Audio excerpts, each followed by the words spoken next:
Today we are joined by Dr. Elizabeth Reece, a pediatrician, and Jennifer Rubner, a certified pediatric nurse practitioner, both from our Banks and Danielsville offices. Together they'll be sharing valuable insights on sun safety, trampoline safety, and insect safety. So let's get started. Even when you're not going to the beach, you should be wearing sunscreen, right? Yes. Every single day of your life, when pretty it's much. cloudy. Even when it's cloudy. Yes, that's true. That's true. Isn't Isn't the UV index sometimes higher when it's cloudy? It's Sometimes, easier to get burned. So, well, the general recommendation is just for babies. We don't want to see a tan baby. No tan babies.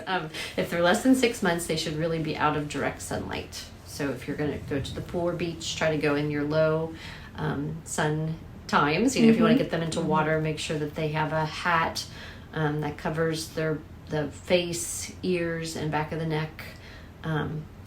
And under 6 months, they don't usually recommend sunscreen, but if you are concerned that they're going to be somewhat in the sun because your family's in the sun, it's better to have the sunscreen and no sunburn than no sunscreen. You can test patch that on a baby, meaning put that on like the back of their leg, wait overnight and just make sure that they don't break out from it. But we'd prefer under 6 months would be like in a shady, out of direct sunlight area. And I'm a big fan of the bathing suits now that come, like they have the sleeves, the UV protective all the way down sleeves. They'll be, and they cover more of the body. I'm a big fan of those for, kids of all ages. Yeah. But especially the younger kids, so that you're getting better coverage if you're covering them with a sun shirt or a bathing suit that's more of a sun protectant. Now still put sunscreen underneath that, but that just gives them an extra layer of protection too. Yeah, so they can do both of those. And if they can limit the sun exposure between 10 a.m. and 4 p.m. is the strongest time of having sun on you. And then also if they'll wear sunglasses to give them some UV protection for their eyes, that's a good idea as well. Sunscreens, we'll recommend to apply those to kids for about 15 to 30 minutes before they go out in the sun. Like, don't wait till you get to the beach. Go ahead and put that on. That allows time for that to set on their skin. And really use a lot. Feel like you're slathering on. Don't think that you want to keep your bottle of sunscreen for like 3 years. Just use it. And also look at, it's usually dated. And even though some things you might think, it's dated, but it's probably okay. Go ahead and spend the money to get the one that's in date and use a lot of it, even on cloudy days. And you want to put it on every 2 hours, and every time they come out after swimming is a kind of a good rule of thumb. It's a good idea to spend the money and replace that sunscreen every summer to make sure that you're not going to get burnt with old sunscreen. Yeah, because it can cause chemical reactions, right? Yes. Yeah. Well, and then they do make kinds that have like titanium dioxide or zinc oxide for sensitive skins, because the other ones have more of that chemical reaction. But those are the old-fashioned kinds that used to be where they make you real white on your nose, like if you picture like the old, the lifeguards with their white nose. But now they have those that will either come in like fun colors that kids sometimes like, or they do blend in better than they did. You'll still notice that they have some sunscreen, but it's not that bright white anymore. And that's the best for like your nose, your cheeks, the top of your ears, and your shoulders. And I really like the sun sticks to do that. So instead of trying to get all of the areas that stick out with the lotion, I still do the lotion, the sunscreen lotion part. But your nose that really sticks out, you've got that those sun sticks with the zinc on it to get the nose, and then the cheekbones, the ears, the forehead, where my kids are always tending to be most exposed. I do a nice little layer, and you can actually see it like glisten as it stays, which is great because it avoids those really painful facial burns too. I never thought about. I feel like the ears are something I avoid because I never think about that because I got hair. Yeah. But then that is something to really consider, because I know my brother his ears are peeling right now because he was in the sun. Yeah. My boys, because they tend to wear their hair like buzzed, and my husband, they always have, I always make sure they get their ears too, or they're going to be burnt. Sometimes your hair, because I know if I part my hair very strictly, I get a sunburn right in my scalp because I never think about it. Absolutely have to do the hairline. Yep. So we usually do like a 3. My kids think I'm crazy. But we do like a 3-tier sunscreen event. So we start with like the lotion.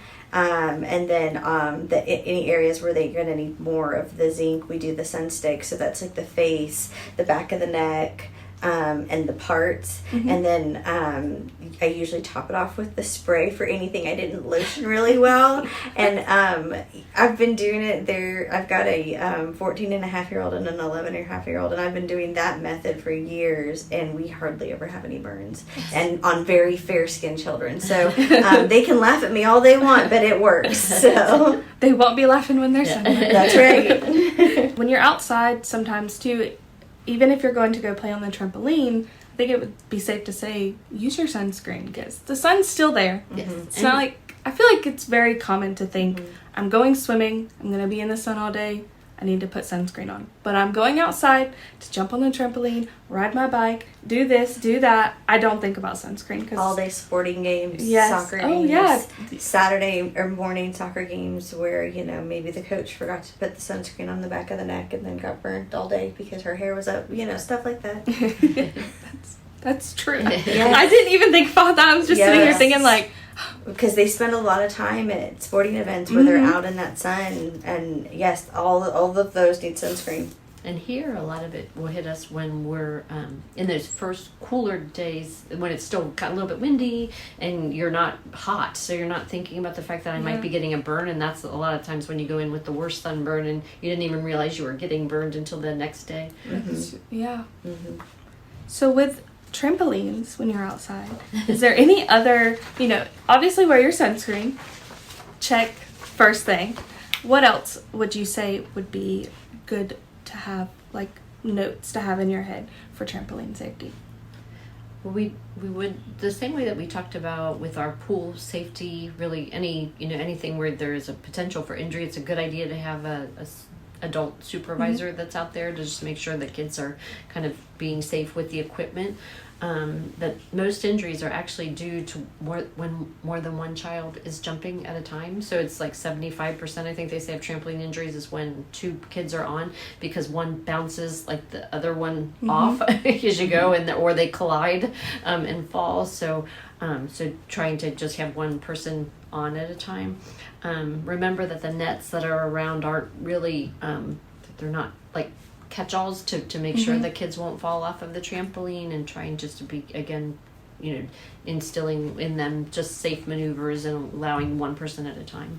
Yes, but you still do want that netting. A lot of these trampolines will get old and the netting gets worn out, and so people will get rid of it, and you just took away a barrier for your kid from falling off. That netting is not going to necessarily hold in your older kid, but it might keep your 3-year-old from completely falling out. So netting is a good thing.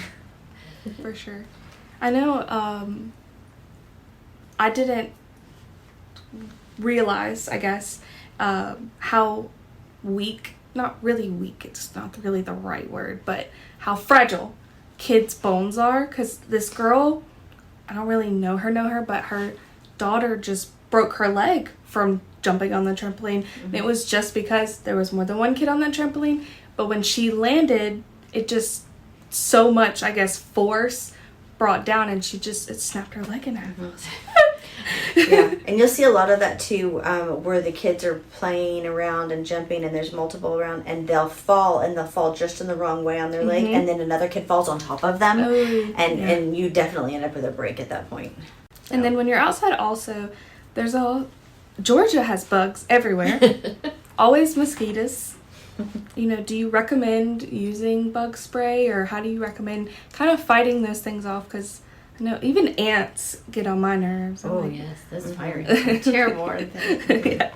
Well, you can sort of kind of look through your property, things like standing water. If you can get rid of that, that's kind of a breeding ground for mosquitoes. Or if you need to treat, if you have fire ants and young kids, because sometimes the they'll bite the child many times before they're going to cry out, and then you'll have to deal with those all over their poor little feet as you go through. If you're over 2 months old, you can use a DEET containing product. It's DEET, which is what really helps to repel insects. And if you don't feel comfortable putting it on their skin, just have a light long layer, like a light long pants or shirt, and then spray their clothes, just like Jen had said about spraying the fragrance on. You can do it that way as well, just to try to keep them covered. But keeping their skin covered and then keeping the bug spray on is the beginnings that you would want to do. And the kids, they love their flip-flops and their Crocs and all those lovely footwear where they can get eaten up by bugs. But if they're going to be walking on, high grass, playing outside where there's high grass and trails and very wooded areas, like just put your tennis shoes and socks on. Like your feet are going to be a little stinky and smelly afterwards, but it's going to save a lot of ant bites, or even worse, snake bites, or anything else kind of bites, because summer is a breeding ground for a lot of things to bite you, and those Crocs might be breezy and comfortable, but they're not really great for a forest or a nature walk. You still, even though it's hot, you still want to go ahead and put on your regular tennis shoes for that.